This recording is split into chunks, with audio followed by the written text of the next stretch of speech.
lectura. Continuamos el quinto ciclo de Tiempos de Historia.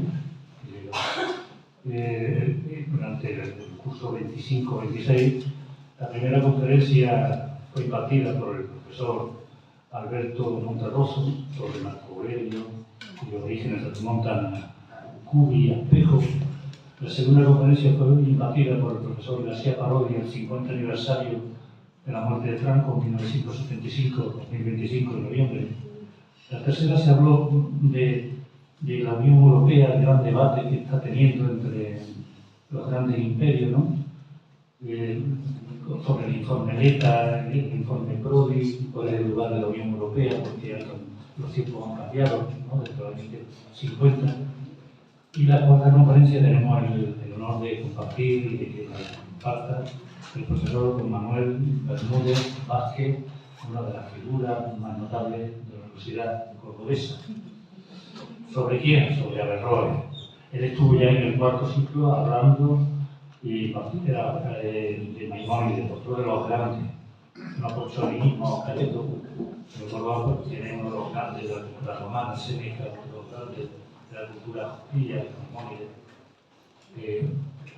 Otro de los grandes poetas, Góngora y Averroes, de la cultura andalusí. Cuando acaba el califato en 1031, pues un poquito 100 años más tarde, nace Averroes, en una época muy complicada, donde están el imperio almorávide, están los almohades, sale Casado de Córdoba, Cartagena y muere en Marrakech, etc. ¿Y quién para ello? Para hablar de Averroes, pues el profesor Bermúdez Vázquez, realmente tiene una grandísima categoría, es premio extraordinario de doctorado, ha impartido su clase en Inglaterra, en Edimburgo, en Italia, en la República Checa, en Estados Unidos, en Perú, en Chile, etc. ¿no? Fue el iniciador del aula de debate de la Universidad de Córdoba, allá por los años 10 o 12. Es un piquito de oro que compitió con Manuel Rivera también, bueno, el segundo, ¿no?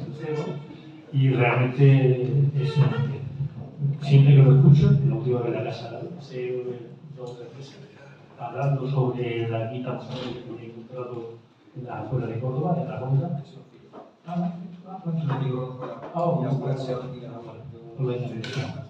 Bueno, pues él está con nosotros y esperemos que disfruten para hablar de uno de los grandes de Córdoba, de la cultura andalusí. Buenas tardes y muchísimas gracias.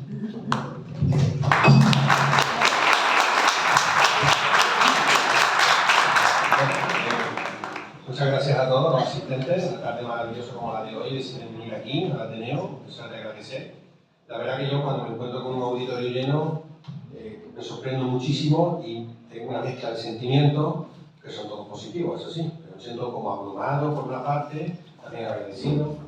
Bueno, yo siempre empiezo igual, decía mi abuelo que es de bien nacidos ser agradecidos, entonces lo primero que quiero es agradecer a José Luis y a toda la figura del Ateneo que me permita venir aquí por tercera vez. Es verdad que el año pasado estuve hablando de mi último libro, que era el libro sobre Maimónides, que lo terminé en 2023, a principios de 2023, pero salía en 2024.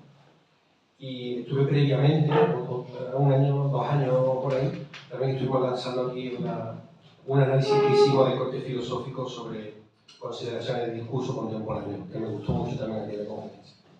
Entonces yo siempre que el Ateneo me invita, pues vengo agradecido.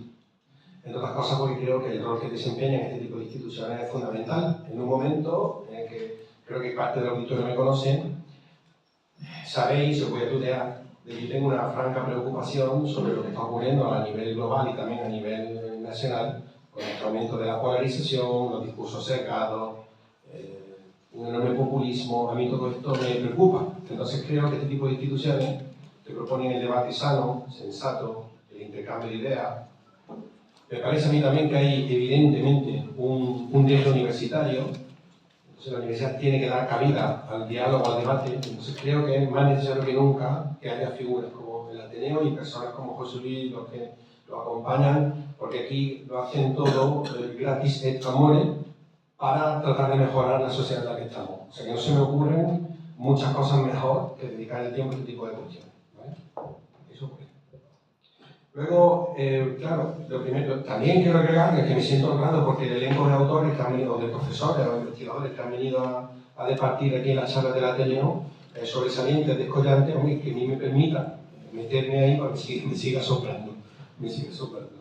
Y entonces, bueno, hoy vengo a hablaros de una figura que me parece importantísima, que es Averroes. Y quiero contar desde el principio cómo llegué yo a este autor.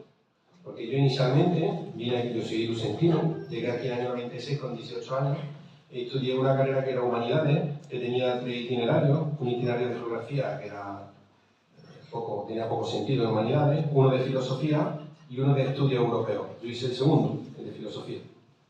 Y luego estudié filosofía por la UNED, que es una auténtica escabechina. Otro era muy difícil sacar las asignaturas por ahí. Yo tuve suerte porque me gustaba la materia que había que estudiar. Y lo primero que quiero contaros es que a lo largo de todos esos años, los años de licenciatura primera, los años de licenciatura segunda, nunca jamás tuve que estudiar Averroes. ¿De acuerdo? Entonces, en realidad, todos sabemos que Averroes, Maimónides, Séneca, hablamos de autores de Córdoba, entonces sabemos más o menos quiénes son, los podemos situar, pero yo no me percaté de la enorme figura de este filósofo musulmán cordobés hasta que yo era ya taludito intelectualmente. De hecho, ya había terminado mi primera tesis doctoral en 2005, cuando esos años que están siempre un poco son complejos, entre que uno termina de incorporarse al mercado laboral, pero todavía está buscando hueco, pues entonces las lecturas que hice en ese momento, que eran lecturas no tan sistemáticas como yo habitualmente las solía hacer, por ejemplo, para hacer, decía antes José Luis que me dieron el premio extraordinario de doctorado, sí, estoy muy orgulloso, porque era muy difícil conseguirlo, pero es que también me dieron el premio extraordinario de licenciatura, o sea, y todo esto, ya que tiraste el pedante es porque yo siempre he sido muy riguroso y muy ordenado a la hora de trabajar, y el trabajo fundamental de un profesor de filosofía, ¿cuál creéis que es? Pues leer y pensar, no mucho más. No mucho más. Pues entonces ocurre que yo hasta el año 2008-2010 no me percaté de la enorme importancia que tenía Averroes y el papel que tenía. Y fue en la preparación de mi libro de Maimónides, que es el que presentamos aquí el año pasado, cuando lo acabé estudiando casi al mismo nivel que Maimónides, porque llevan, o menos no es que lleven biografías paralelas, pero sí tienen algunos trances biográficos muy similares. Y entonces fue ahí cuando comencé a descubrir esta figura. Claro, si partí de la premisa de que yo el libro de Maimónides comencé a estudiarlo en 2017 y no lo terminé hasta el año 2023, os dais cuenta que pasaron 6 años, los que además yo he hecho muchísimas cosas, porque no hay semana en la que no hago un curso, imparto una conferencia, estemos organizando un debate, todo eso se hace pues sacándolo del tiempo de trabajo, ¿no? Entonces, lo que yo voy a contar aquí ahora, pues llevo devanándome los sesos sobre cómo enfocar la conferencia de hoy desde el año pasado. Porque sabemos, lo recordamos José Luis y yo, creo que en el otoño del 2025, que hoy vendré yo aquí a hablar de Averroes. Entonces, he decidido adoptar un enfoque ligeramente diferente a otras ocasiones. O sea, voy a hacer un enfoque más, me voy a detener más en los elementos más conspicuos y que yo considero que son más importantes de la filosofía de Averroes, porque creo que la vida, si habéis percatado, José Luis ha hecho una radiografía en 3 frases de la biografía de Averroes. Yo me voy a detener también a hablar un poco de ella, pero lo que quiero es que veamos hasta qué punto y por qué era importante filosóficamente hablando este filósofo que nace en Córdoba, que desarrolla gran parte de su vida entre Córdoba, Sevilla y Marrakech, y que muere en Marrakech porque le pilla allí la muerte le pilla allí, nunca sabremos si hubiese vivido más, si habría terminado muriendo aquí, y que es propiamente, y lo voy a intentar decir de una forma rotunda, el filósofo que nació aquí, que ha tenido más relevancia, más importancia y más peso en la historia del pensamiento, muy por encima de Séneca y muy por encima de Maimónides. Claro, ese tipo de afirmaciones de corte hiperbólico, si hubiera aquí alguna, por ejemplo, si tuviera aquí Monterroso, me diría, bueno, eso hay que verlo. Pero yo voy a argumentarlo, ¿de acuerdo? Voy a argumentarlo. Entonces, primero vamos a empezar a presentar. He traído, eso sí, salvo la primera diapositiva, que la he traído divertida, el resto son, como hago yo siempre, las diapositivas. Lo más aburridas posible, ¿para qué? Para que no distraigan del piquito de lo que yo quiero contar, ¿de acuerdo? Entonces, bueno, aquí voy a poner simplemente la idea clave, ¿no? Son los guarismos de los años de nacimiento suyo, 1126, que estamos celebrando ahora, el 900 aniversario de su nacimiento, y su muerte, que muere en el año 1198. Y ahí, fijaos, pongo dos imágenes que las voy a explicar ahora someramente, pero sobre todo también quiero explicar una cuestión de corte biográfico, y es que todo el tiempo de vida que vivió Averroes va a coincidir con el desarrollo de los almohades, su máximo desarrollo y su apogeo, y de hecho va a venir la decadencia, una cuestión coyuntural, justo después, o mejor dicho, la muerte de Averroes va a coincidir con el comienzo de la decadencia de los almohades, ¿no? Y ahora aquí, claro, traigo la única imagen de toda la diapositiva, que está aquí, que es, abajo a la derecha, verán que está el famoso fresco de la Academia de Atenas, conocidísimo, que aparecen muchos autores, y ahí, lo que hay arriba es un detalle aumentado de la figura de Averroes, que está mirando por encima del hombro a Pitágoras. Averroes es fácil de identificar, porque lleva un turbante blanco y lleva una túnica verde. Pitágoras sé que es Pitágoras porque lo he mirado en la Wikipedia, si no, no lo sabía. Porque está ahí haciendo sus cosas y como lo ponen jovencito, Pitágoras murió casi octogenario, entonces claro, lo ponen jovencito y me desconcierta. Entonces ahí, fijaos, lo colocan como un hombre de piel más oscura y que está mirando atentamente lo que sea que está haciendo Pitágoras. ¿Y esto por qué? Bueno, pues aquí viene la gran cuestión, y es lo siguiente. Fijaos, yo que no tengo pelo en la lengua, y eso pues, me provoca grandes quebraderos de cabeza, parece que no quiero cambiar, no es que lo haga por ingenuidad, es que prefiero elegir este enfoque. Pues como no tengo pelo en la lengua, ahora voy a estrangularme un poco. Este año, que es el 900 aniversario del nacimiento de Averroes, y que se están organizando diversos eventos, curiosamente, que la propia Universidad de Córdoba está montando una serie de charlas, conferencias a lo largo del año.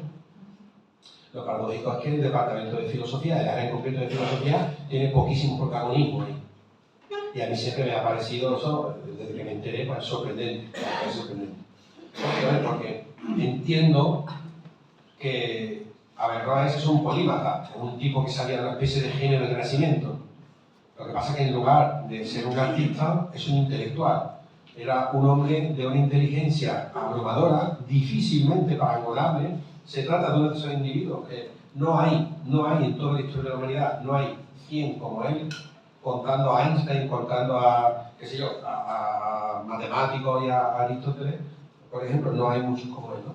Entonces, claro, vemos que brilló en muchas facetas diferentes, en teología, en derecho, o jurisprudencia, fue médico, que ahí podemos encontrar también, fijaos, la analogía que eso mantiene con Maimónides, porque Maimónides también estudia teología, inevitablemente como rabino se conocía el derecho judío, así, eso Maimónides, pero es que además estudia matemáticas y luego, casi digamos por hobby, va a dar como resultado una obra filosófica de enorme importancia y de enorme influencia. Entonces, ¿qué digo con esto? Pues lo que quiero decir es que, desde mi punto de vista, independientemente de la genialidad de Averroes, Averroes no ha sobrevivido por su talento como matemático.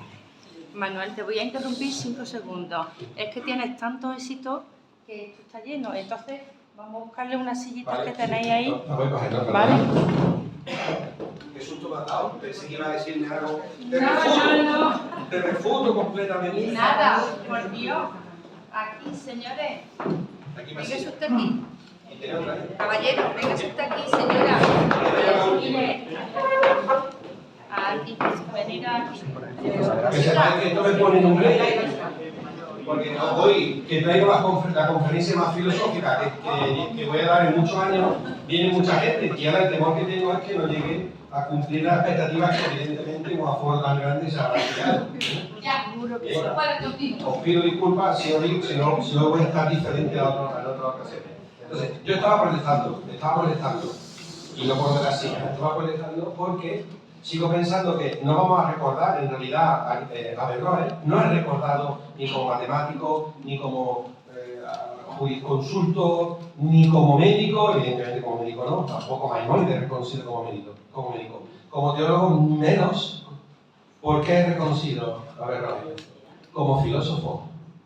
Aunque algunos digan que tiene escasa originalidad su obra, porque fundamentalmente lo que es comentar a Aristóteles. Partiendo de esa premisa, lo que yo trataría de reivindicar es una mayor presencia del área de filosofía de la Universidad de Córdoba en todos los vastos eventos estos que están organizando en 2026 a propósito del 900 aniversario. ¿Me estoy explicando? Pues ya está, yo creo que a buen entendedor pocas palabras bastan. Pero yo me veo en la obligación de decir que brilló y descolló en todas estas facetas diferentes. Bueno, aquí vamos, aquí fijaos, hay una biografía que me encantó, que la leí en 2018, escrita por un autor francés, que la encontré de casualidad en el Santa Santorum de la Facultad de Filosofía y Letras, que es lo más profundo de la biblioteca, donde ya no va nadie, vamos un puñado de profesores. Es una pena, porque si supierais el fondo de libros valiosísimo que se esconde allí, iríamos solamente a verlo, aunque fuera por la curiosidad. Yo cada vez que voy allí me encuentro con una sorpresa. La primera sorpresa que yo me llevé, que hace 20 años de esto, más de 20 años, cuando me dieron la beca en 2001, fue porque me encontré en una anaquela a la altura del tobillo, o sea que no lo podés ver, una enciclopedia de 40 volúmenes soviética. Y no sé por qué me sorprendió, pues porque busqué a Kant y le dedicaban 2 páginas a Kant, y luego con un autor oscuro soviético tenía 18 páginas. Pero bueno, eso es curiosidad. No, mirad, esta biografía que yo consulté en 2017, que estaba escrita en francés, que es una de las canónicas, perdón, que habla fuera del micrófono, comienza con esto. Nosotros no sabemos prácticamente nada de la infancia de Averroes, sabemos que recibió la más esmerada de las educaciones, porque procedía de una familia muy importante de gente que se dedicaba al ámbito del derecho. Su abuelo fue cadí de Sevilla y tiene una enorme influencia en Córdoba también. Su padre fue un autor de menor rango, de menor importancia, pero también se vinculó mucho al ámbito de la filosofía. Y resulta que parece ser que como era un genio desde niño, pues aprendió muchas cosas, pero él, muchas disciplinas diferentes. Pero el primer dato importante que tenemos es cuando tenía, ¿cuánto? Pues si nació en 1126, tenía casi 20 años, ¿cuántos? 27 años, 27 años de ayudito. Entonces, con 27 años aparece en Marrakech, que era la capital del Imperio Almohade, en Marruecos, no era Córdoba. Por ejemplo, una cosa que a mí me costó, no sé si estaréis de acuerdo conmigo, a mí me costó comprender que había periclitado la importancia de nuestra ciudad en el periodo almohade y resulta que Córdoba tenía que rendir cuenta a Marrakech, que era donde estaba la capital del califato. Entonces aparece por allí y ocurre como ocurre con siempre estas cosas. Eso lo aprendí escribiendo el libro de Maimónides. Los intelectuales se buscan porque quieren tener ideas nuevas, tener una interlocución con gente que les pueda resultar valiosa. Entonces, él lleva una vida intelectual muy potente, siendo bastante joven en ese sentido, ahí en Marrakech, y ahí es donde se va a convertir en lo que yo he puesto ahí, erudito total, ¿de acuerdo? Un erudito total, claro, porque se va a dedicar a tal cantidad de facetas diferentes y lo va a hacer también, porque por eso es esa rama genial suya. Y ahí va a conocer a Ibn Tufayl, que es el autor de un libro que os recomiendo. Se llama El filósofo autodidacto. Es muy cortito, es muy cortito. Es un libro de filosofía medieval. Y diréis, ¿estás seguro de que en un auditorio como este recomienda un librito de filosofía medieval? Pues mira, creo que sí. La edición que yo conozco, que creo que es Acantilado, es muy cortita, se lee en 2 horas y plantea algunas cuestiones que me parece que son interesantes. ¿De acuerdo? El asunto es que Ibn Tufayl, que era justamente el médico del califa y era un filósofo del máximo renombre, pues va a acoger intelectualmente a Averroes en su seno. Entonces, en algunos libros que dicen, porque va a ser maestro de Averroes. Yo en esta charla que digo, pues bueno que sí, seguramente fue un poco maestro, pero fundamentalmente lo que fue un colega. Lo que pasa es que le allanó el camino de la corte almohade. Y aquí, fijaos, lo mismo que ha hecho antes José Luis, yo pongo ahí los hitos principales de su desarrollo vital porque me quiero meter rápidamente en la griega, en lo más difícil que es el aspecto filosófico.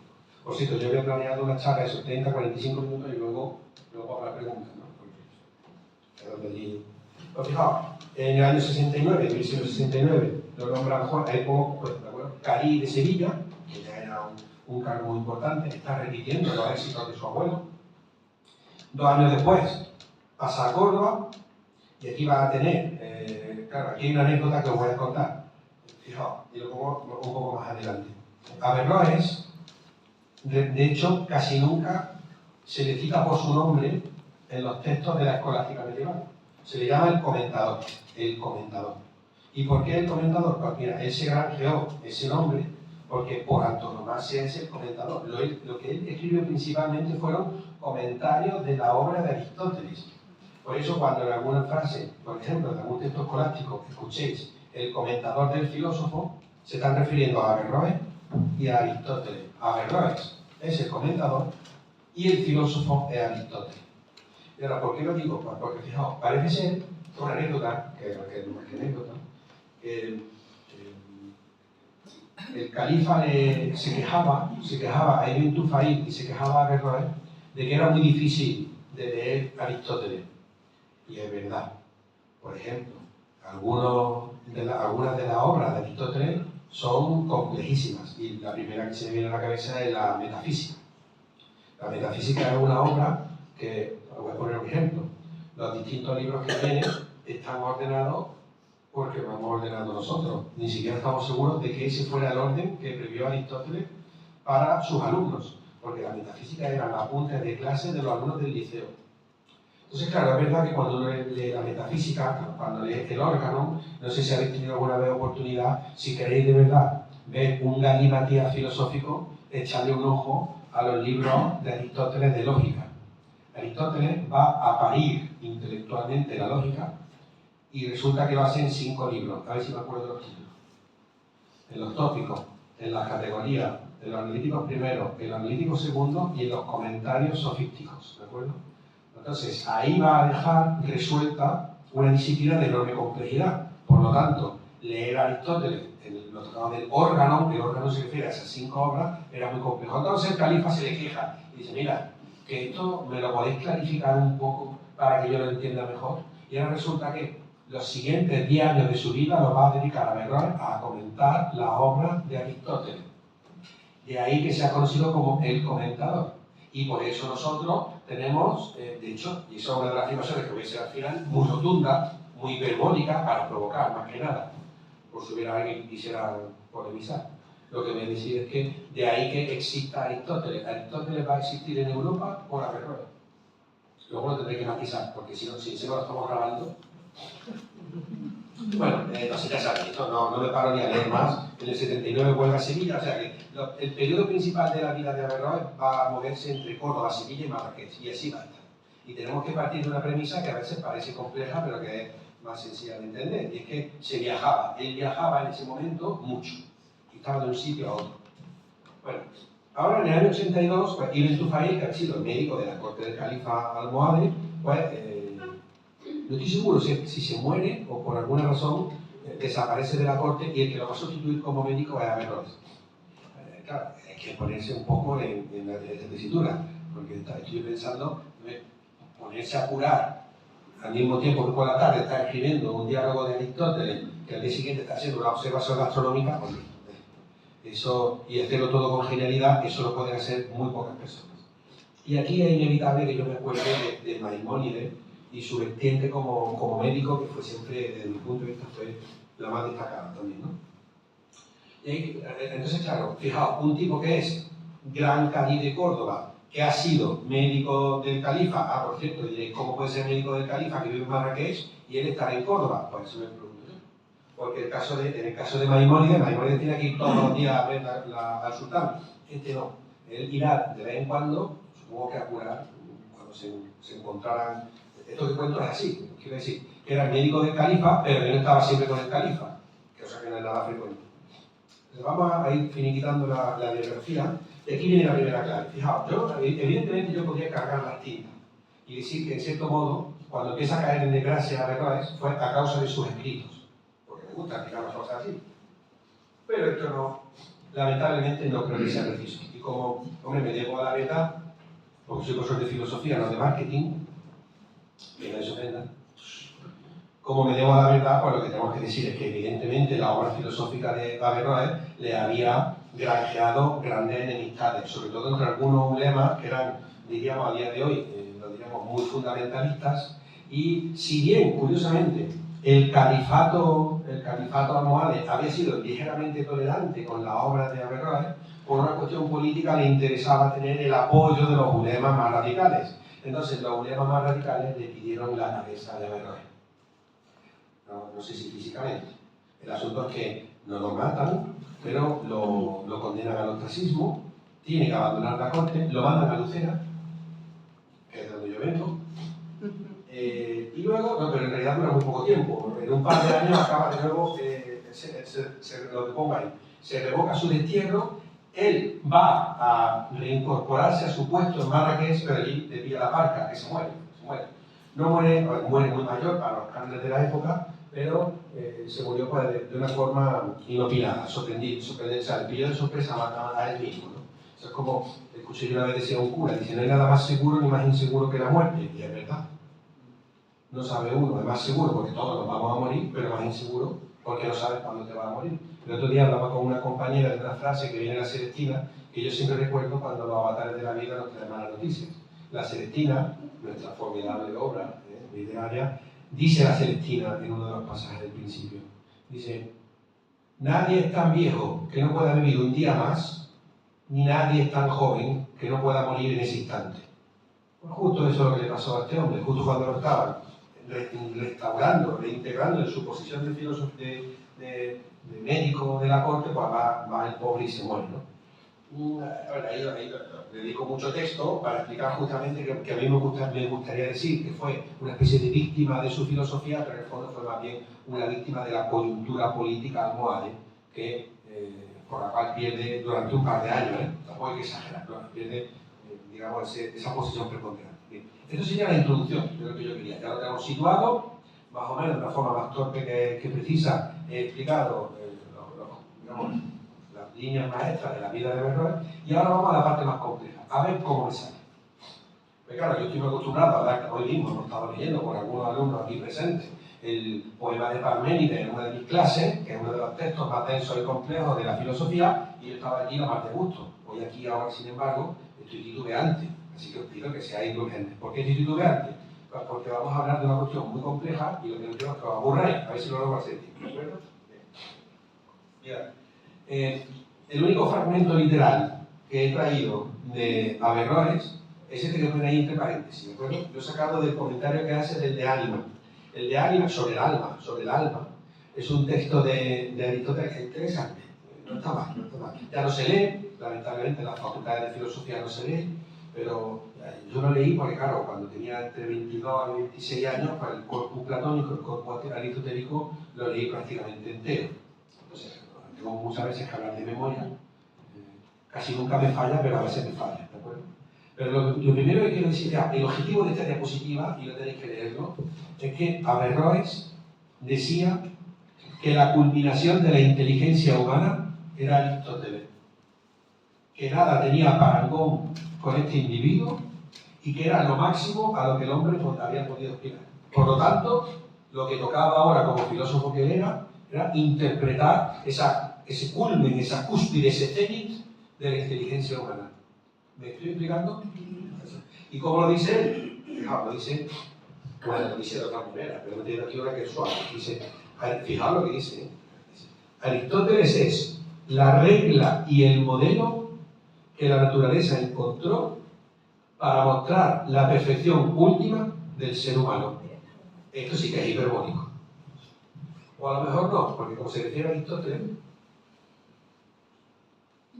un apunte. Vosotros sabéis que Aristóteles fue discípulo de Platón en la academia, ¿no? ¿Sabéis el mote que le pusieron, o el apodo, que le pusieron sus compañeros en la academia a Aristóteles? Le llamaban nous. Nous significa la inteligencia. Vamos a ponerlo en su contexto. En el punto álgido del desarrollo intelectual de la filosofía griega, cuando Platón crea la academia, a la que no se podía entrar si no sabía uno o tenía unos profundos conocimientos de matemáticas y geometría, esos ya genios que entraban allí, a uno de sus condiscípulos lo llamaban la inteligencia. ¿Cómo lo interpretamos eso? Que era el inteligente entre los inteligentes. Bueno, así que a lo mejor llevaba razón esta verdad. Lo que pasa es que a mí, estas cosas así tan exageradas, como si me ven iconoclasta, pero bueno, ahí lo pongo, para que veáis que la verdad es que ya mucho a Aristóteles. Y yo lo quería hasta hace un par de años. Ahora me estuve viendo con la edad, me estuve viendo más platónico.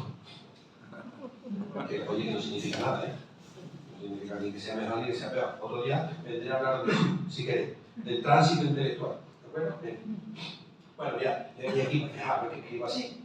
Mi primera idea, es decir, esto de las cosas rotundas, digo, mi primera idea era decir aquí que la escolástica medieval existió gracias a Averroes. Pero mira, esto no es verdad.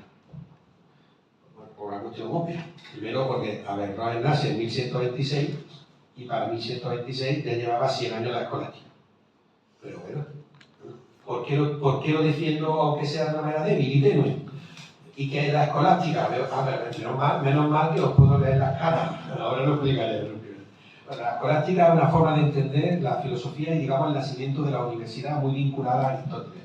Va a nacer en Europa aproximadamente en el siglo XI y los primeros que la van a desarrollar son, por ejemplo, San Anselmo de Canterbury, el que acuña el famoso principio, el argumento ontológico, va a ser uno de los impulsores, ¿no? También Pedro Abelardo, el que lo acaban emasculando por sus amores con Eloísa, pobrecillo. Emascular es castrar, ¿eh? Digo por los alumnos míos. Pero sí quiero defender un poco una cosa obvia. Independientemente de que la escolástica diera un impulso un siglo antes de nacer Averroes, Averroes le va a dar un impulso de tal calibre que se va a convertir la escolástica, gracias a la recuperación de los textos de Aristóteles, que va a llegar por la península ibérica al resto de Europa, se va a convertir en el auténtico motor universitario que va a acompañar el pensamiento europeo hasta el siglo XVII. Porque todavía en el siglo XVI hay formato escolástico, en pleno Renacimiento, hay formato escolástico. Yo, que hice la tesis sobre filosofía del Renacimiento, podría aportar aquí numerosas evidencias de los debates que se producían entre los que promovían modelos educativos de corte renacentista, por lo tanto novedosos, y los que seguían defendiendo los modelos escolásticos, que por cierto, me vais a permitir, voy bien de tiempo, ¿no? Llevamos 5 minutos. Me vais a permitir un paréntesis, un excursus, para que sí, ¿no? Lo digo porque, fijaos, a raíz del auge de la inteligencia artificial, pues yo me encuentro ahora mismo en un momento de pausa intelectual porque no sé cómo incorporarla a mis textos. Y tampoco quiero hacer lo que me consta que algunos colegas están haciendo, que es prácticamente producir la mitad de su escrito a través de inteligencia artificial, porque aunque sea una palabra un poco fuerte, a mí eso me parece un fraude. Entonces, llevo 2 añitos desde que terminé el libro de Maimónides un poco detenido. Entonces, hay un problema que tenemos muy grave en la universidad. Todo esto es porque me llamaron escolástico a modo de insulto hace 2 años. Voy a explicarlo porque soy prolijo, que ahora me conocen. Mirad, como la universidad tiene que poder evaluar de alguna manera cómo los estudiantes van incorporando los contenidos que uno les va explicando, pues claro, habitualmente se pedían trabajos, se escriben trabajos fin de grado, se escriben trabajos fin de máster, se escriben tesis doctorales, los profesores y los investigadores publican artículos académicos. Bueno, ¿qué es lo que puede ocurrir? ¿O qué es lo que está ocurriendo? Pues que con este auge de la inteligencia artificial hay un evidente riesgo de que muchos estudiantes abandonen el hábito intelectual de escribir por sí mismos y acaben apoyándose en los textos que le ofrece la inteligencia artificial. Eso es una cosa obvia, ¿de acuerdo? Bien. Bueno, pues estaba yo fregando los platos en enero del año 2023, después de haber corregido 20 ensayos de la Olimpiada Filosófica organizada por la Asociación Andaluza de Filosofía. La Olimpiada Filosófica es un certamen que se organiza a nivel andaluz, se da un tema y los institutos de toda Andalucía, los chavales que quieren, pues escriben una redacción y luego la corregimos entre muchos profesores. Bueno, pues estando fregando los platos, que sabéis que hay un momento en que uno desconecta, pues llegué a la conclusión de que la mitad de los trabajos que yo había corregido estaban hechos por inteligencia artificial. Eso me pasó en enero del 23. Pues entonces dije aquí, la única alternativa que tenemos es buscar maneras de evaluar a los alumnos y la única cosa que se me ocurre que evalúe es con la parla, con el piquito, exposiciones orales. Y con la ayuda de las personas que están ahí, Rafael Macho y Miriam hemos organizado durante 3 años unas olimpiadas filosófico-científicas en la Universidad de Córdoba, que fundamentalmente consiste en que los participantes tienen que sacar aleatoriamente una bola de una bolsa con un elenco de 10 temas, tienen que preparárselo y luego tienen que soltarlo oralmente para ver hasta qué punto han interiorizado, han comprendido los contenidos que se intentan transmitir. ¿Me estoy explicando? Bueno, pues cuando yo le expliqué esto a mis compañeros de departamento, uno, al que quiero bien, no tiene quién, me dice, tú lo que eres un escolástico. Y dije, sí, tal vez. Y otro me defendió. Y dice, eso que lo estás diciendo como un insulto, y ya tuvimos una trifulca. Pues claro, los medievalistas no lo ven como un insulto, los que son más modernos sí lo ven como un insulto. Yo no sé si es un insulto o no, pero ¿por qué me llamo escolástico? Porque el modelo evaluador de la escolástica eran todos exámenes orales. Si habéis ido alguna vez ¿cómo se llama? El sitio donde entrega el premio Cervantes, en la Universidad de Alcalá de Henares. Fijaos, es muy bonito porque está la figura del ángel, que es el profesor tutor, algo así, que apoyaba en la época medieval al estudiante. Luego está el abogado del diablo, que es otro profesor que está encargado de meter el dedo en el ojo intelectualmente. Y luego allí se ponía el pobretico que duraba los exámenes 5 o 6 horas. Ahora, eso habría que pasar. Eso, ¿te gusta esa idea? Tomando para alumnos míos. Eso lo podíamos. Lo que pasa es que son 40 y entonces tardaría mucho. No, pero todo se andará, no. Y ahora todo esto, y ahora porque verdad que sea tan prolijo, ¿no? Es porque nosotros nos encontramos ahora mismo en una situación de desconcierto. Peor que nosotros están en la Universidad de Anglosajona, porque ellos evalúan todo con ensayos, y a día de hoy no puedes confiar que ningún ensayo esté realmente escrito por una persona. Nos contaba en la presentación del libro que hicimos hace un par de sábados en el Círculo de la Amistad, nos contaba José Carlos Ruiz una cosa que me dejó frío, y es que se ha multiplicado por 5 el número de manuscritos de libros que se mandan a la editorial. Entonces, si una editorial recibía al año 200 manuscritos, ahora recibe 1000. Bueno, yo no voy a dar más explicaciones. Yo creo que sabemos todo por los demás. Entonces, yo tengo un brillantísimo alumno de doctorado que se llama Agustín Sánchez Cota, que estaba mismo en Londres. Fue el primer universitario de la Facultad de Filosofía y Letras en poder pasar un año con una beca en la Universidad de Oxford, y es mi doctorando, que me facilitó un documento que me puso la piel de gallina anteayer o el fin de semana, no me acuerdo. Y es el primer estudio empírico que se ha hecho del daño que hace el empleo de la inteligencia artificial a nivel cerebral. Y resulta, si queréis os puedo mandar el artículo, resulta que son como una especie de vasos comunicantes, pero a la inversa. A mayor uso de inteligencia artificial, mayor disminución del pensamiento crítico en los individuos. A menor uso, mayor aumento del pensamiento crítico. Blanco y en botella, ¿de acuerdo? Y ahora, ya perdonad, es que culpa mía, la culpa mía. Entonces, el formato, y lo que voy a explicar es el formato escolástico tuvo una enorme importancia en la universidad medieval. Una enorme importancia. El nacimiento de las primeras universidades se hace de la mano de la escolástica, que no es sino una revisión de los textos de Aristóteles. ¿Y quién es el gran comentador de Aristóteles? Es Averroes. Por eso vengo a decir que en la corriente sanguínea de la filosofía medieval europea, el que va a introducir la vacuna frente a otras filosofías es Averroes a través del aristotelismo. Por eso, aunque yo provoque decir eso de que la escolástica medieval existió gracias a Averroes, no es así, pero es así un poco. ¿Me estoy explicando o no? Pero no digáis que yo voy diciendo otras cosas. ¿Vale? Aquí. Oh, esto sí que es complicado. A ver cómo me meto. Vamos a ver, mira. ¿Por qué los ulemas almohades, lo voy a decir vulgarmente, le tenían manía a Averroes? ¿Por qué los ulemas almohades consideraban que Averroes era un impío y por lo tanto merecedor de lo propio y de lo peor? Pues fijaos, esta es la primera parte. Voy a hablar solamente de un par de ideas, tres ideas de la filosofía de Aristóteles. Averroes decía que el mundo había sido eterno, que era eterno. Y digo, bueno, ¿eso qué importa? Pues claro, desde el punto de vista de las religiones del libro, pero sobre todo del Islam, si Dios ha creado el mundo no puede ser eterno, porque tiene que tener un momento de inicio cuando es creado por Dios. ¿Me estoy explicando? Claro, entonces, por eso no lo van a querer, eso está claro, por eso no lo van a querer. Pero por eso yo, fijaos, perdona, entonces os dije que solo traía una cita de Averroes, he traído otra, ¿no? Pero he traído el título que se da en español es Tratado Decisivo. A mí los títulos estos me gustan, es como cuando dice Destrucción de la destrucción, que es otro de los libros de Averroes. Luego hablaré un poco de él si me da tiempo.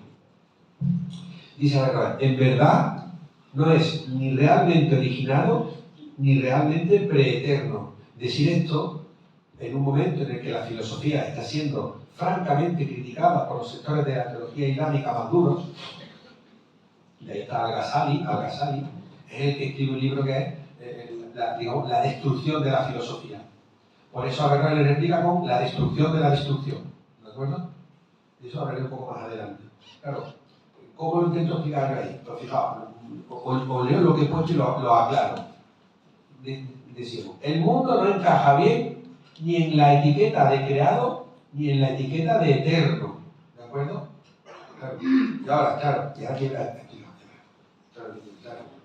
claro, se supone que si ha habido creación, ha tenido que haber un comienzo temporal, un inicio cuando Dios diga, a partir de ahora existen las cosas, ¿no? A partir de ahora. Claro, entonces eso lo explica en un texto muy complejo, Averroes, y este es el resumen que yo le he hecho. Claro, yo lo que digo ahí es que, fijaos, porque aquí hay una mezcla de la pura causalidad física, hoy hablábamos de causalidad, hablando de los principios ontológicos, la causalidad significa que a toda causa le sigue un efecto. Golpeo la pared, me duele la mano. La causa es golpeo la pared, el efecto que me duele la mano. Pues claro, esa causalidad, el hecho de que Dios sea la causa del mundo, ¿por qué la explica así? Pues, ¿cómo puede ser el mundo eterno? ¿Cómo puede ser un mundo eterno? Entonces, el mundo existe desde siempre, Dios no lo creó. Entonces, claro, la respuesta de Averroes es tremenda, es que evidentemente Dios tiene una prioridad ontológica sobre el resto de las cosas creadas, pero no cronológica. ¿Me explico? No estaba antes Dios, sino que es como una especie de ente preponderante. Por eso lo ponemos ahí. Averroes insiste en que la prioridad de Dios respecto del mundo no es cronológica, sino por naturaleza. Y ahora ahí pongo una cuestión muy compleja, ¿no? Ligada a que el tiempo depende del movimiento del cielo. ¿Qué significa esto? Pues mirad, Aristóteles decía que el movimiento de la esfera celeste producía el tiempo. Lo que pasa es que todas las propuestas de Aristóteles respecto al análisis de las estrellas estaban mal, porque partía de la premisa de que las órbitas eran circulares. Entonces estaba todo mal. Por eso ahí, por ejemplo, fijaos, ¿por qué tiene mala fama la escolástica? Y me voy a permitir otro paréntesis. Mirad. Cuando Galileo le robó el telescopio, porque se lo robó a un mercader holandés y lo llevó a la Universidad de Venecia, los más recalcitrantes escolásticos venecianos no querían mirar por el telescopio. ¿Sabéis por qué? Porque temían que sus postulados fueran refutados, como si era. No me digáis que no pasa eso a día de hoy. ¿Cuánta gente no quiere mirar la realidad porque teme que le refuten sus prejuicios ya planteados?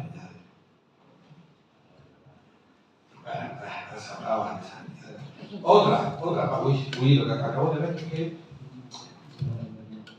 que llevo mucho rato, pero necesito un ratito más. ¿Aguantáis? ¿Vais bien? Voy a ir más rápido. Esta es la parte que me interesa.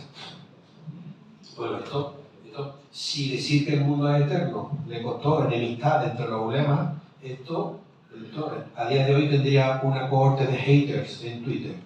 Menos mal que no había eso en su momento. Fijaos, esto es fácil de explicar. Y era un texto, y los textos son claros. Averroes va a distinguir entre dos tipos de inteligencia. Una inteligencia pasiva, que es la que tenemos todos. Yo me señalo el cerebro, pero bueno, a lo mejor un griego se señalaría el corazón, ¿de acuerdo? La inteligencia que todos tenemos, que nos hace ver las cosas, resolver una ecuación, hablar, sufrir, vivir, disfrutar, la inteligencia pasiva. El intelecto pasivo. Que además es común, fijaos, son muy bonitos, que es común a todos los hombres, a todos los seres humanos. Es una cosa, por ejemplo, ¿quién no coloca en esa situación a la inteligencia? Aristóteles. Aristóteles no piensa que la inteligencia o ese intelecto esté igual de repartido. ¿Y a quién deja un poco peor? pues a los esclavos, a los bárbaros y a las mujeres. Pero bueno, y ahora resulta que junto a esa inteligencia pasiva hay una inteligencia activa, o un intelecto activo, ¿de acuerdo? Y esto es difícil de explicar. Ahí fijaos cómo lo he puesto. Digo, una inteligencia cósmica que está unida al orden celeste.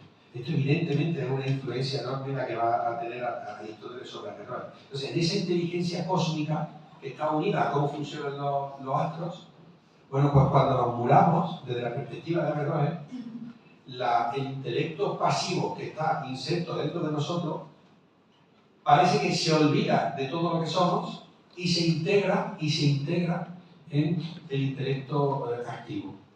Y digo, bueno, ¿eso qué significa? Pues mira, eso es un poco triste, porque Averroes hace muchísimo hincapié en que la parte del intelecto pasivo que se va al intelecto activo no recuerda nada de lo que fue, ni de lo que vivió, ni de lo que entendió. O sea que no seríamos conscientes de acabar en esa especie de inteligencia cósmica universal. ¿Me estoy explicando? Claro, esto es muy duro, porque en el fondo lo que está negando es la resurrección. ¿Vale? Y luego, claro, yo no soy experto en religiones orientales.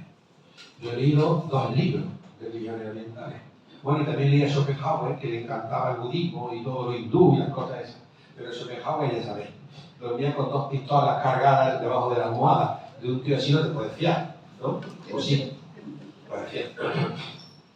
Entonces, recuerdo que cuando uno estudia el nirvana, que yo veo puntos de analogía obvios entre el nirvana budista y la propuesta de intelecto activo que plantea Averroes.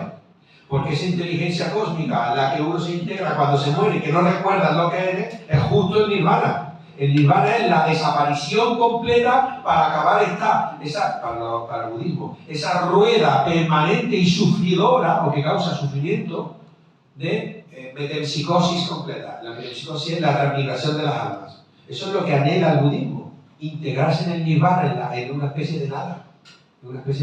Y esto es la propuesta formidable, diría que incluso agresiva de Averroes. Y ahora ponemos en el lugar de un ulema, que es difícil, ¿no? Pero bueno, de un ulema medieval almohade. ¿Cómo vas a tolerar esto? ¿Cómo no le vas a pedir la cabeza de Averroes al califa? Por supuesto, hombre, la cabeza y los pies. ¿Puedo seguir, no? Ya leí, si queréis leer las cosas. Luego esta presentación, si la queréis, bueno, que no vale un duro, pero si la queréis yo la mando. He puesto mi correo al principio. Claro, bueno, aquí explico lo mismo que acabo de decir, ¿no? Ya, todo lo que nos individualiza, toda esa parte de inteligencia que nosotros hemos ido desarrollando durante nuestro periodo vital, todo eso desaparece. Por lo tanto, la mente individual queda abolida. Entonces, fijaos lo que pongo ahí, y lo pongo entre comillas, porque se sale directo del texto averroico. Pérdida de identidad individual. Si esto es fuerte en el siglo XXI porque estamos muy apegados a lo que nosotros somos, pero tampoco era mucho menos fuerte en el siglo XII, que es cuando le tocó vivir, cuando le tocó la vida. Y ahora viene, fijaos, dejo lo mejor para el final, bueno, creo que es lo más importante, que es la doctrina de la doble verdad. Mira, voy a empezar, a mí siempre me gusta ser honesto. En mi libro Breve Historia de la Filosofía, en el libro de Julián Marías, Historia de la Filosofía, en el libro de Frederick Copleston, Historia de la Filosofía, en el libro de Adolfo P. Carpio, que se llama Principios de Filosofía. En estos 4 o 5 manuales de Historia de la Filosofía se describe la doctrina de la doble verdad de Averroes como la más importante de cuantas van a tener influencia en la filosofía medieval. Ahora bien, ¿qué me ocurrió? O en 2008 o en 2011, porque sabéis que cada 4 años la SOFIME, Sociedad de Filosofía Medieval, organiza un congreso en alguna ciudad española. Este año, el año 2025, porque por la pandemia de 2020 hubo que postergarlo a 2021, el año 2025, la SOFIME ha organizado su congreso internacional de filosofía medieval. ¿Sabéis dónde? En Córdoba. Qué pena que no lo supierais. Bueno, pues sí. Aquí es un congreso internacional muy potente, con la primera escala del ámbito de la filosofía medieval. Que aquí en España tiene muy mala fama, por motivos que luego me preguntaréis y luego responderé. Pero en 2008, claro, entonces yo en el año 2004, que fue aquí en Córdoba también, en 2008, que creo que fue en Alcalá de Henares, en 2012 fue en Salamanca, en 2016 fue en Barcelona, yo iba porque me gustaba ir con los medievalistas. Me ponían siempre en el apartado que ponía, vamos, les faltaba que pusieran heterodoxos, pero no, los ponían siglo XVI en adelante, pero yo sabía que me ponían con los heterodoxos, porque claro, yo no soy medievalista, yo estudiaba cuestiones del Renacimiento, que es lo que más me gusta. Un día os hablaré de Maquiavelo.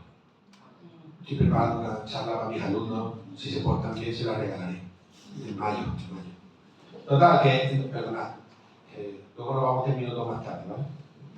En 2008, yo alegremente, en 2012 más bien, no recuerdo cuál era los eventos, en mitad del Congreso de Filosofía Medieval, resulta que hablé justamente de la doctrina de la doble verdad. Y en el turno de preguntas, un compañero que no diré quién, me tiró 7 torpedos con tareas de flotación y me dejó hundido, porque empezó diciéndome que la doctrina de la doble verdad no es de Averroes. ¿Ahora qué os digo yo? Pues eso fue. ¿Cómo comenzamos diciendo? Que en 4 o 5 de los manuales más importantes, más el mío, que no lo meto ahí, pero bueno, de historia de la filosofía, sí que se considera que la doctrina de la doble verdad es de Averroes. ¿Ahora con qué nos quedamos? ¿Con la opinión del experto o con la opinión de los textos? Pues yo entonces aquí, con esa advertencia hecha, os voy a explicar que considero que la doctrina de doble verdad se deriva de la lectura de los textos de Averroes. ¿Me he explicado? Fijaos qué prudente soy. Bueno, entonces, ahí sí, ahora lo que pasa es que aclaró algunas cosas, ¿Qué es lo que no es la doctrina de la doble verdad? Pues no es lo que ponemos ahí, fijaos.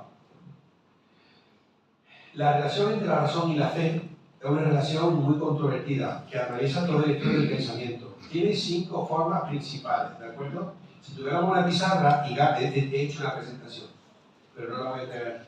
Pensaba que iba a ir más rápido, que sería a las 7:30, y me daré tiempo de meterla aquí. Así que ahora voy a hacer un resumen de 3 minutos. Mira, la relación entre razón y fe, si tuviera pizarra, dibujaría 2 esferas, ¿de acuerdo? Entonces, el primer formato sería eliminar la razón.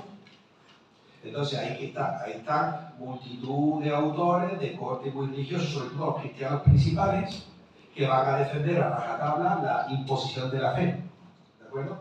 Bueno, no tenemos que ir a los cristianos medievales. El propio Lutero, el tremendo Lutero, es el que acuña la famosa frase de prostituta razón. Prostituta razón. ¿De acuerdo? O como cuando dice Sanctus Spiritus non est scepticus. Que significa, el Espíritu Santo no es escéptico. Claro, al no ser escéptico, se supone que no practica filosofía, ergo, prostituta razón. ¿Lo veis, no? Entonces, segundo formato sería eliminar la fe. Y ahí están pues, todos los racionalistas radicales, sobre todo los primeros ilustrados, Voltaire, que se le llama deísta, pero en el fondo es un ateo como un demonio. El tercer modelo es la doctrina de la doble verdad de Averroes, que yo aquí sigo defendiendo que es de Averroes, independientemente del palo que me dio el compañero de la SOFIM en 2012. El cuarto formato consiste en considerar que la fe sería el fundamento de la razón, y ahí está San Agustín, que va a tener una gran influencia en toda la Edad Media. Y el quinto y último sería considerar que fe y razón tienen que estar armonizadas, que no pueden contradecirse una a otra, porque solo hay la verdad. Y ahí estaría Santo Tomás. ¿De acuerdo? Esos son fundamentalmente los 5 modelos. Entonces nosotros vamos a ver el tercero, el de Averroes. Y ahora, ¿cómo se explicaba erróneamente y vulgarmente la doctrina de la doble verdad? Pues se decía lo que yo digo ahí que no es. Cuando se decía, es que Averroes dice que una cuestión, una afirmación, puede ser verdad para la fe y mentira para la razón y que eso no suponga ninguna contradicción. Y eso no es exactamente la propuesta de la doble verdad. Lo que sí es que cuando se emite una proposición verdadera, que siempre tiene que ser la misma, obviamente, porque si la cambia no es la misma. Si uno emite una proposición verdadera, y ahora, es claramente entendida en filosofía, o sea, la filosofía la expone con claridad racional, y la teología la expone alegóricamente. Pero es que más allá, es que hace mucho daño Averroes, porque lo que te viene a decir es que los ignorantes, los analfabetos y los torpes están condenados a no poder acceder nunca a las verdades de la razón. y se tiene que conformar con las alegorías de la fe. ¿Qué le van a decir los buletas? O sea, que fue un milagro que no... Pues por menos que esto le cortaron la cabeza a un rabino judío ¿cómo se llama? En esa ciudad que como Fez, que me salía. Ya digo, implicaciones, claro. Y ahí digo, fijaos, la doctrina de la doble verdad de Averroes va a suponer situar en una posición de preponderancia a la filosofía por encima de la teología. Y eso el teólogo no lo va a asumir. No lo va a asumir. Claro, porque si recordamos la tesis que he explicado en la diapositiva anterior, la propuesta de Averroes es clara, es decir, la filosofía explica razonadamente, mientras que la teología lo que hace es que expone alegorías, ¿de acuerdo? Imágenes, metáforas. Claro, y esto era inaceptable para todos. Y ahora voy a terminar, la última diapositiva. Es una tontería. Y ahora que me estoy acordando,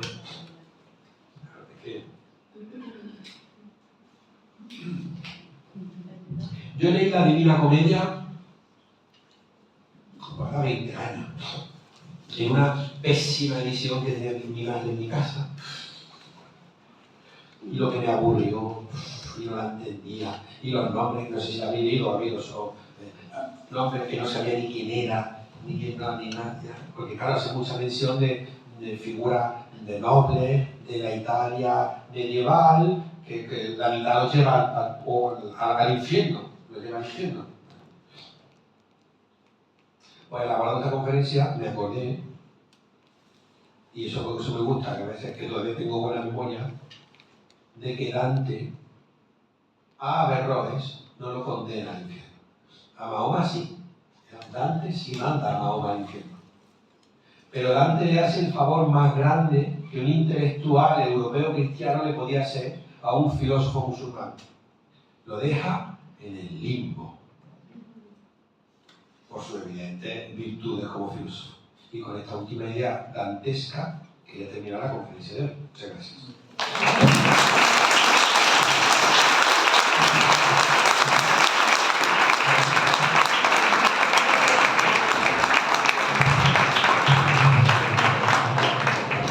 Hemos disfrutado con la exposición tan sugerente, donde se mezcla historia y filosofía, la cultura, sobre todo, ¿no? Que engloba todo. Ahora, como no podía ser de otra manera, vamos a iniciar un turno de preguntas, breves las preguntas, también breves las respuestas para que sea lo más posible, ¿no? Pues un poquitín, porque lo hacen ya no se me. Pues iniciamos el debate o las preguntas que quieren ser formular al profesor Lozano.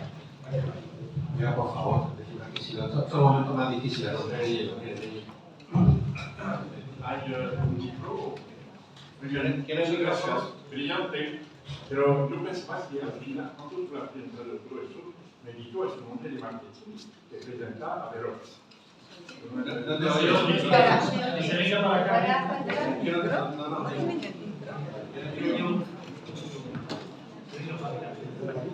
¿Me escucha? ¿Qué tal? Sí, sí, pásame. Cuidado con... Muy bien. No, he dicho que tú has presentado esta conferencia sobre Averroes como un hombre de marketing. Tú has dicho al principio, yo no soy un hombre de marketing, y te digo, tú has presentado tu conferencia como un hombre de marketing. Eso es. Es una broma, Ahora no, pero nunca se sabe. Ahora, yo tengo dos preguntas muy rápidas. Uno, ¿quién ha traducido las obras de Averroes al latín para que los académicos de París, Londres, Cambridge y Oxford han utilizado su obra para preparar toda la teoría de la escolástica? Y mi segunda pregunta es que tú sabes que Maimónides ha sido excomulgado en Perpiñán por los rabinos, diciendo que él utilizaba demasiado cosas árabes. Y mejor que tú nos explicas, te contaré lo que estoy haciendo porque he terminado en América un libro sobre las comunidades judías en las rutas de la seda. Este libro saldrá pronto y hablaré de este libro quizá aquí, gracias a mi amigo José Luis. Y yo vendré. Gracias. Qué bien, eso lo vemos. Muchas gracias. Por eso me gustan mucho las preguntas. A ver, voy a empezar por la primera. Fijaos, curiosamente, algunas, no todas, pero algunas de las obras filosóficas de Maimónides las conservamos solo en latín. ¿Sabéis por qué? Porque las quemaron. Cuando en el año 1195 lo manda al exilio lucentino, lo que hacen aquí en Córdoba es quemar sus obras. Entonces, algunas solo sobrevivieron porque habían sido traducidas al latín. Eso es una cosa tremenda. Entonces, ¿quiénes fueron los traductores? Los nombres no los recuerdo, no me acuerdo. Pero sí sabemos que a raíz de la Escuela de Traductores de Toledo, que va a ser un auténtico pulmón de tránsito del griego al árabe, del árabe al latín y del latín al resto de Europa, va a permitir que haya un trasiego intelectual considerable. Y el protagonismo lo va a tener la península ibérica, aún dividida entre los reinos cristianos del norte y los musulmanes al sur. De hecho, los almohades se ven en la tesitura de pedir el apoyo a los fanáticos ulemas porque sienten la presión de los reinos cristianos del norte. Y de hecho, una de las víctimas propiciatorias será Averroes. Entonces, la traducción, fijaos la paradoja, la traducción de la obra de Averroes, que está escrita en árabe, al latín, permitió que sobreviviera. Por eso, si habéis fijado yo, las traducciones los textos que he traído, el original era en latín. Pero árabe no sé ni cómo cortarlo y pegarlo en el texto, ¿verdad?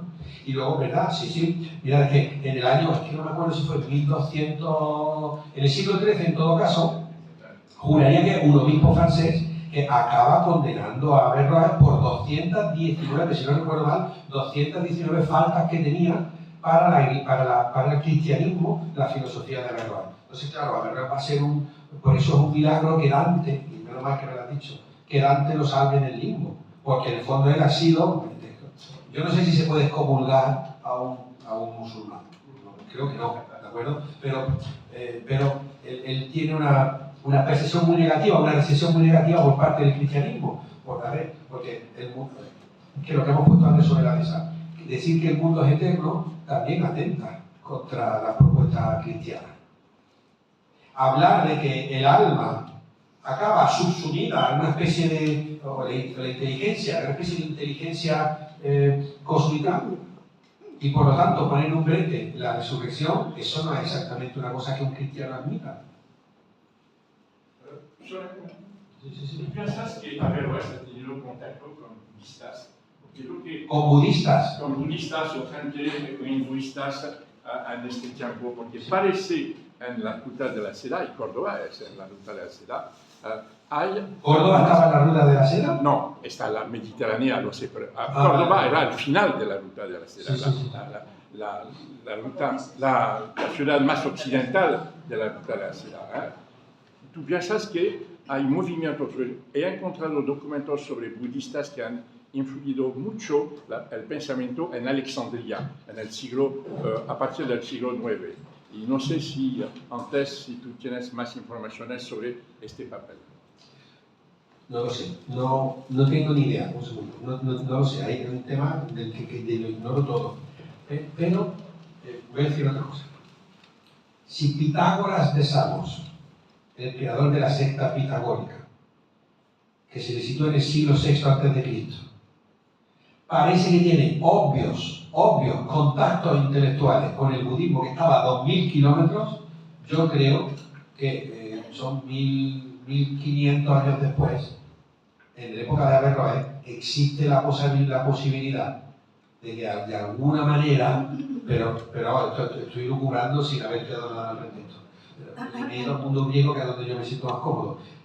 Por ejemplo, la doctrina de la metempsicosis pitagórica, la transmigración de las almas, es idéntica a la doctrina de la transmigración de las almas, vinculada incluso al karma budista. ¿Me he explicado? Pero son temas que, vamos, que no pienso hablar más porque no tengo ni la más remota idea. ¿También por una pregunta? Yo, la inteligencia esta cósmica que está hablando, la inteligencia cósmica que habla, ¿qué es al final? O sea, ¿en qué queda? Porque se supone que la autointeligencia pasa a formar, pero ¿qué es con respecto a lo que creemos? Te puedo decir lo que no es. ¿Creen que va a ocurrir? O lo que no lo creemos. Pues mira, la inteligencia activa no es Dios, que es la primera pregunta que yo, no es Dios, y es una de las inteligencias que se supone que están ahí ordenándolo todo. Fijaos, en el texto, cuando tú lo estás leyendo, a mí me da la impresión de estar leyendo a Anaxágoras. Anaxágoras, otro filósofo griego, que habla del nous.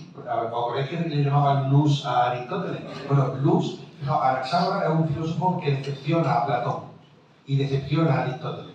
Porque es lo que te va a decir que hay una especie, el principio de todas las cosas son las homeomerías, que no define claramente, una especie de partículas que se mezclan, pero que están ordenadas por un plus, por una inteligencia. Entonces, fíjate, la propuesta de Averroes suena a esa inteligencia. No coincide con Dios, porque Dios es otra cosa, Dios es anterior a todo, al mismo tiempo simultáneo a todo, causa de todo, y ahí es donde se nota la enorme influencia de Aristóteles, porque, por ejemplo, la propuesta de Aristóteles del motor inmóvil, que es Dios, el que pone en marcha todo, el que es causa de todo y efecto de nada, eso lo recoge Averroes. Pero sobre la inteligencia activa, no tenemos, o el intelecto activo, no tenemos mucho más detalles, más que la vincula al movimiento de los astros. Es como la que organiza, se te muere, tu cuerpo se pudre, porque es lo que dice en el texto. El cuerpo se pudre, y esa inteligencia desprovista de elementos de individualización, que yo no sé ni lo que es, bueno, yo señalo arriba, sí, pero tampoco sé dónde está, tampoco sé dónde está. Se integra en esa inteligencia, más detalles no te puedo dar. El texto es oscuro, y es fácil de encontrar, ¿eh? Dios eterno es Dios eterno, el alma, espíritu eterno, el mundo eterno. ¿Por qué ese empeño en cada ese valor al tener las cosas? Eso de un lado y de otro. ¿No ha establecido la diferencia entre la alegoría, ¿no?, y la filosofía? Sí. A lo largo de la historia, todas las civilizaciones, toda la cultura se le echa triunfado a la alegoría. La filosofía ha sido un auténtico fracaso. ¿Es así? Ocho coño, la verdad. Sí, perdón, les hablo. Pero aquí le tengo que dar la razón. Sobre lo de la eternidad, no te puedo responder. Es que fíjate, me acuerdo de Nietzsche. Nietzsche dice, cuando miras al vórtice, cuando miras al abismo, si te quedas un buen rato mirándolo, el abismo te mira a ti. Entonces, una de las cualidades del cerebro del Homo sapiens, de nuestra especie, es que puede pensar la muerte, que puede pensar conceptos como lo infinito, lo eterno. Y ahí, en esa especie de vorágine donde uno se pierde. ¿Quién no se pierde en lo infinito? Hoy mismo le he puesto un vídeo del tamaño de las esferas celestes a los alumnos y el vídeo es espeluznante. La diferencia de la poquita cosa que es el planeta Tierra comparado con las gigantescas cosas. Yo ahí no te puedo dar respuesta, pero un intento, por ejemplo, los griegos, que son los que más me gustan, no te dicen que el mundo sea eterno, ni te dicen que haya sido infinito. Para los griegos tiene un inicio, y luego es circular. Por lo tanto, va dando vueltas, entonces si circular no es infinito, pues no, es circular, el tiempo griego es circular. En el caso del tiempo que llega a la Edad Media, ese afán por la búsqueda y la persecución de lo eterno, de lo infinito, no te sabré responder. Pero todo deriva además de un siglo antes, del argumento ontológico de San Anselmo. San Anselmo te dice que si Dios es un dechado de todas las virtudes, debe tener la virtud de la existencia. Porque no puede haber nada más grande que Dios. Y claro, si no puede haber nada más grande que Dios, tiene que tener obligatoriamente la existencia como una de sus características. Y es una de las primeras veces que se usa el verbo existir. Que es un constructo, también una creación universitaria. Entonces, respuesta no tengo. ¿Por qué ese afán por tratar de buscar respuesta a lo eterno? No lo sé. Pero es una cuestión muy común en los filósofos y los intelectuales de toda época. Y ahora, la segunda cuestión, también sí, la filosofía respecto de la teología. La filosofía juega en desventaja, porque en la discusión entre razón y fe, la fe es un conocimiento revelado, y siempre una persona que tenga fe te dirá, ¿qué significa revelado? Revelado significa que te lo ha mostrado, que ha quitado el velo, que Dios, la divinidad, ha descendido y ha decidido que tú veas algo que tu vecino no ve. Entonces, ¿qué le vas a decir? Frente al conocimiento revelado no hay argumento que valga. No hay argumento que valga. Y me voy a parar ahí porque si no es que yo mismo me ahorco. Y entonces, claro. Hablando de eso, yo me he preguntado siempre por qué esencialmente las tres religiones monoteístas hacen hincapié en una serie de argumentos que son los mismos. Es que el mundo no es Dios, de esta manera, no existe, de esta manera, vamos a ir a un paraíso, de esta manera. Y sobre todo a medida que se van haciendo cada vez más ortodoxas, los optimistas, los musulmanes super ortodoxos, y algunos más super ortodoxos, ¿vale? Y nunca piensan que hay razones que son demostrables que van en contra de sus principios. Y nunca se ponen en el papel de la razón real, demostrable. Nunca aceptan que eso es así. Lo mismo que aceptamos que la Tierra redonda y que no era el centro, o sea, que el lado del sol y que era el centro del universo. Lo mismo que no aceptamos eso hace todos los días, tampoco aceptan ahora que hay principios que ellos me están manejando que van en contra de todo tipo de razón. Más hoy que se conoce mucho sobre el universo, se conoce mucho sobre otros planetas, hay mucho conocimiento y siguen negando. Lo mismo que niegan que la Tierra es redonda y que esto es plano. Igual están los colegas de la religión de monoteístas. Sobre todo digo monoteístas porque son los que más influyen. Nada, que me estás tendiendo la caña con el cebo. ¿Está bien? Vamos a ver. No tengáis expectativas, ¿eh? No tengáis expectativas. Fijaos, mirad. Hay argumentos de corte racional muy duros que va a emplear el ateísmo desde la época, sobre todo desde la Ilustración, que parece ser que son muy difíciles de responder desde el punto de vista de la creencia. A mí, el que me ha parecido siempre más duro, fijaos, vamos a hacer un antílogo. Un antílogo es un ejercicio retórico que se inventó Protágoras en el siglo V a.C. para mejorar la competencia oral de los que luego iban a la asamblea, ¿de acuerdo? Yo, en lugar de cambiarme de sitio, lo que voy a hacer es que levanto una mano u otra, ¿de acuerdo? Entonces, ¿qué dice el ateo antiguamente? Te dirá, hombre, Dios no puede existir porque existe el mal en el mundo. La réplica del creyente, hombre, no existe el mal en el mundo porque Dios nos ha hecho libres, y como nos ha hecho libres, nosotros tomamos las decisiones que son las que traen el mal en el mundo. La réplica del ateo, bueno, ¿qué pasa con un terremoto que acaba matando a mucha gente? Es que así construyó Dios la naturaleza, entonces no puede saltar las propias normas con las que él ha decidido crear. Bueno, ¿y qué pasa con el sufrimiento inútil? Con las enfermedades. Hombre, es que es así como funcionan las cosas, y dice entonces, el ateísmo, te dice. ¿Y por qué existe el cáncer de huesos? ¿Por qué tiene que morir un niño con 10 años entre sectores de dolor? ¿Podrían haber inventado una naturaleza sin un cáncer de huesos tremendamente doloroso? Y la única réplica que cabe aquí es decir que los senderos de Dios son inextricables.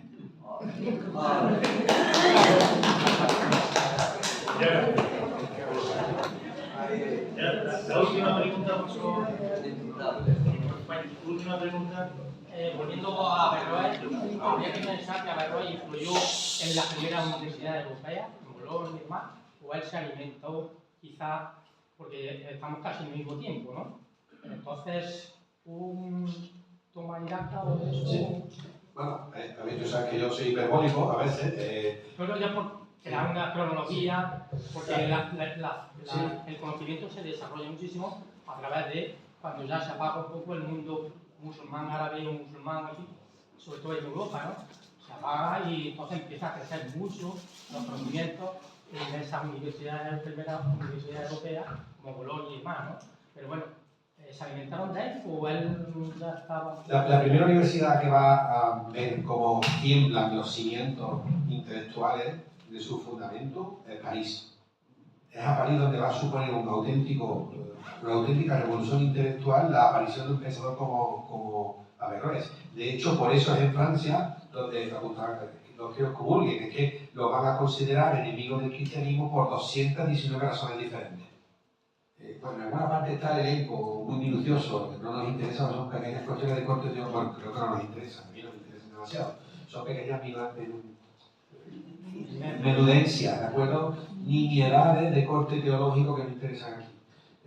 Por ejemplo, el caso que planteas de Bolonia no sé, no estoy seguro, pero por donde entra directamente la senda, que es una cuestión geográfica, prácticamente.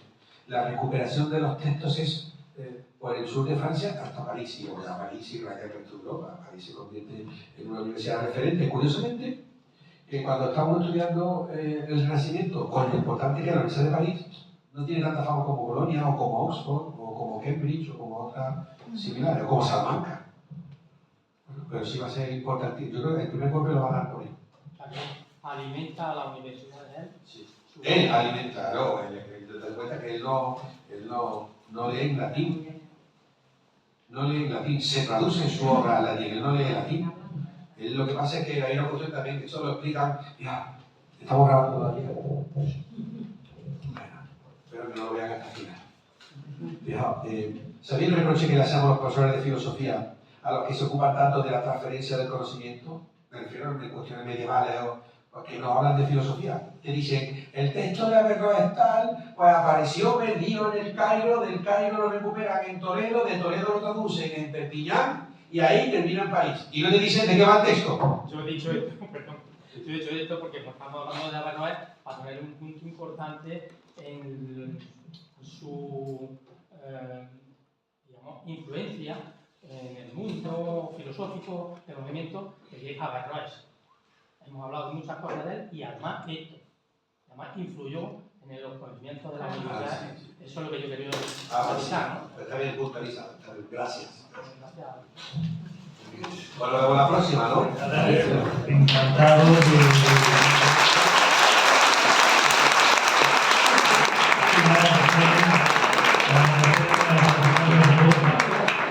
un poquito resfriadito, a ver si esta exposición tan brillante. En la Ateneo de Córdoba era el mismo detalle de la Ateneo de Córdoba por su conferencia.